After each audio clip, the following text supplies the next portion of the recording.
नमस्कार। जय गुरुदेव। अद्भुत, आश्चर्यजनक किंतु सत्य। जी हाँ, ये किताब ऐसे अनुभवों का सार है, ऐसे अनुभवों का संकलन है जहाँ परिजनों ने गुरुदेव के आशीर्वाद से, कृपा से अपने जीवन में चमत्कार पाया, अपने जीवन में परिवर्तन पाया, अपने जीवन में कुछ ऐसा पा लिया जिनकी उन्हें उम्मीद नहीं थी। हालांकि गुरुदेव जब तक भौतिक शरीर में रहे तब तक अपने हर शिष्य, हर परिजन को ये कहते थे कि बेटा, मैंने तेरा काम तो कर दिया, पर ये किसी को बताना मत। अगर तुम सबको ये बताते रहोगे तो सब मुझे एक सिद्ध संत समझ लेंगे, चमत्कारी बाबा समझ लेंगे, और फिर मेरा काम करना मुश्किल होगा, यहां से वहां तक लाइन लग जाएगी। मुझे आदेश मिला है एक लोक सेवी का जीवन जीने के लिए, लोगों को अध्यात्म का सही मतलब समझाने के लिए। अतः मेरी चमत्कारों को तुम कम से कम मेरे जीते जी, कम से कम मेरे भौतिक शरीर में रहते हुए मत बताना। तो हालांकि गुरुदेव के जब भौतिक शरीर में वो थे तो भी कुछ साधक, परिजन, शिष्य अपनी घटनाओं का उल्लेख कर देते थे, किंतु फिर भी गुरुदेव इन सबको मना करते थे। गुरुदेव का भौतिक शरीर छूट जाने के बाद एक किताब प्रकाशित हुई, अद्भुत, आश्चर्यजनक किंतु सत्य।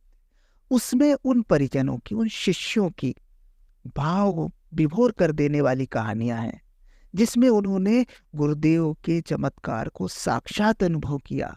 गुरुदेव के भौतिक शरीर छोड़ देने के बाद भी सूक्ष्म जगत से गुरुदेव कैसे काम करते हैं, स्थूल शरीर में रहते हुए गुरुदेव ने कैसे लोगों का जीवन बदला, इन्हीं सब कहानियों का संकलन है इस किताब में।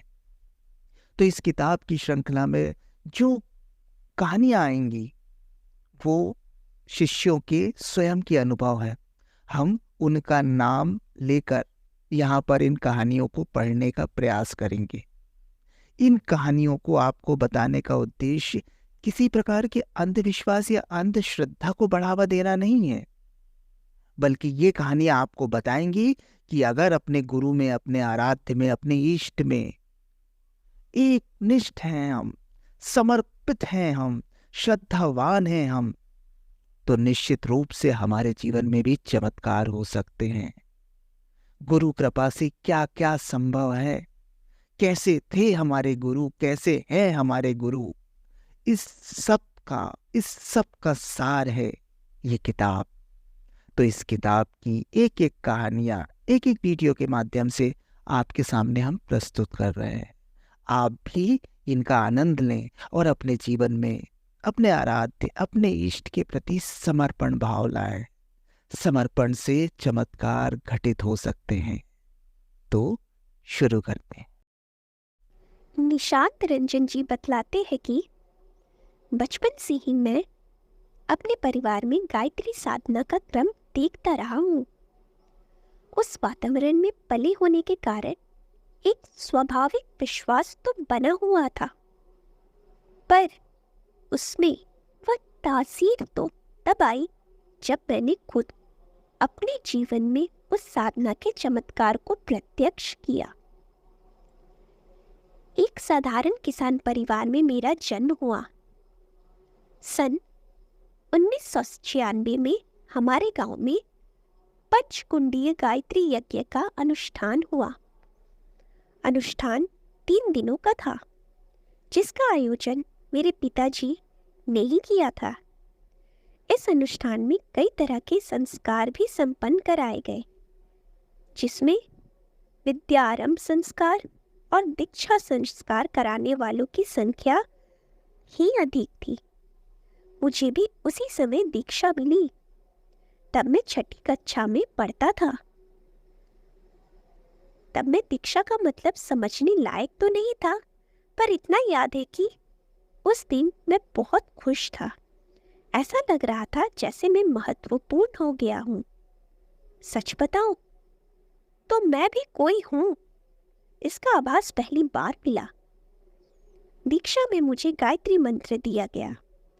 मंत्र तो मैं पहले भी जानता था, लेकिन बताई गई विधि के अनुसार साधना उसी समय से आरंभ हुई। यह घटना उन दिनों की है जब मैं 8वीं कक्षा में था। एक दिन अचानक मेरी तबीयत खराब हुई। पेट में जोरों का दर्द होने लगा। इसके बाद 2-4 दिन बाद नाक से खून गिरने लगा। धीरे धीरे यह एक सिलसिला बन गया। अक्सर ही नाक से खून गिरने लगता और मैं पकड़कर चित लिटा दिया जाता। जब उठकर कुछ इधर उधर चलने फिरने का प्रयास करता तो सिर में चक्कर आने लगता और मैं गिर पड़ता। कई डॉक्टरों को दिखाया गया। 3 साल तक इलाज चलता रहा, पर बीमारी ज्यों की त्यों बरकरार रही। कई तरह की जांच के बाद भी डॉक्टर यह समझ नहीं पाए कि हुआ क्या है। इस बीच पढ़ाई जैसे तैसे चलती रही। 8वीं से 10वीं में आ गया। बोर्ड की परीक्षा नजदीक आ गई। लेटे लेटे ही पढ़ाई करता था। बैठकर पढ़ने का प्रयास करता तो नाक से खून आने लगता। चिंता थी कि बोर्ड की परीक्षा कैसे दूंगा। यहाँ स्कूल में तो सारे ही शिक्षक अपने थे। उन्हें मेरे साथ हमदर्दी थी, इसलिए किसी तरह निभ गया। लेटे लेटे ही परीक्षा देता रहा। लेकिन यहाँ बोर्ड परीक्षा में मेरी कौन सुनेगा। पिताजी को अपनी चिंता बताई। उन्होंने जैसे पहले से ही कुछ सोच रखा हो। वह बोले, देखता हूँ कुछ तो रास्ता निकलेगा ही। एडमिट कार्ड आ गया तो पिताजी को दिखाया। वे उसे लेकर परीक्षा केंद्र में गए। प्रधान अध्यापक से मिलकर पूरी परिस्थिति बताई। उन्होंने सहयोग का आश्वासन दिया। बोले, मैं ऑफिस में उसके लिए ऐसी व्यवस्था कर दे सकता हूँ कि अकेले बैठकर या लेटे लेटे ही परीक्षा दे सके। मैं खुश था।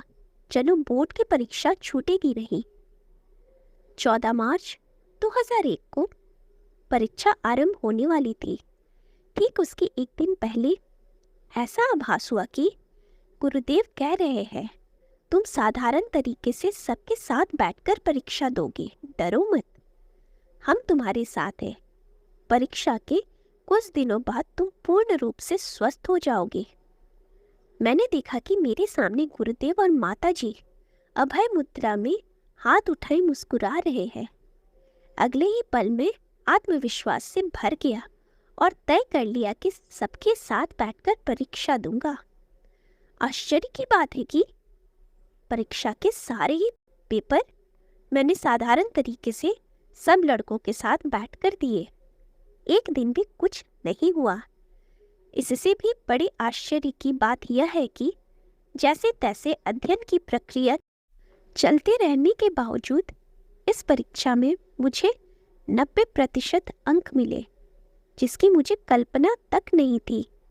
घर के सभी लोग आश्चर्यचकित थे। परीक्षा के बाद दिल्ली अस्पताल में मेरा इलाज हुआ। इलाज करने वाले चिकित्सक थे डॉक्टर खक्कड़ साहब। वे भी गायत्री साधक हैं। उन्होंने मुझसे कहा, गुरुदेव पर भरोसा रखो, सब ठीक होगा। नियमित गायत्री का जप करना। उन्होंने दवा दी जिससे 60 दिनों तक खाना था। एक टिकिया की कीमत मात्र 24 पैसे थी। जैसे पूज्य गुरुदेव ने कहा था कि ठीक वैसा ही हुआ। नवंबर तक मैं पूर्ण स्वस्थ हो गया।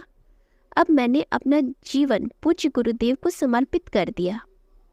आज मैं 21 साल का हूँ और पटना प्रज्ञा युवा प्रकोष्ठ के सक्रिय सदस्यों में गिना जाता हूँ।